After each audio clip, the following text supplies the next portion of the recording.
U.S. President Donald Trump said on Monday that he will probably come to an agreement with Beijing about trade action he has threatened to take against Chinese imports.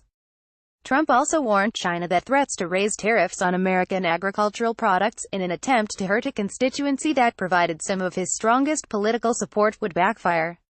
The U.S. leader said he was faced with a choice: either cut a deal with China to back away from his plan for punitive tariffs on $150 billion worth of imports, or come up with measures that will offset losses tied to retaliatory import taxes Beijing has put on U.S. agricultural products. Taking questions from reporters at the start of a cabinet meeting on Monday, Trump spoke of reaching a deal with China. "Probably, we will.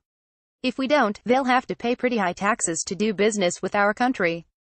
That's a possibility," Trump said. "But if we do a deal with China," he continued, "if during the course of a negotiation they want to hit the farmers because they think that hits me, I wouldn't say that's nice, but I tell you, our farmers are great patriots. These are great patriots.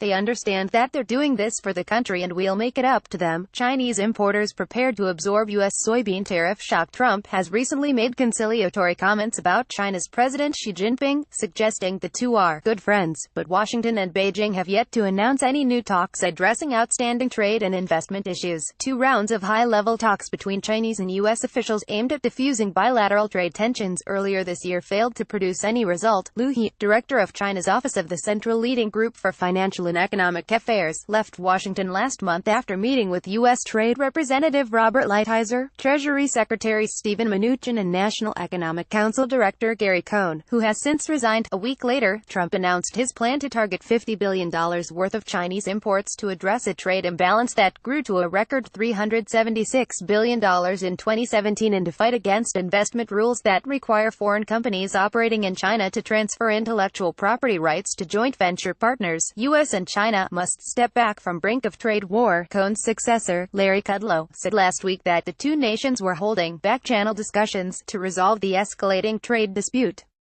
Trump did not provide any further information about such meetings in his cabinet meeting on Monday. "We'll take a little while to get there, but it could be very quick, actually," Trump said of a possible agreement with China.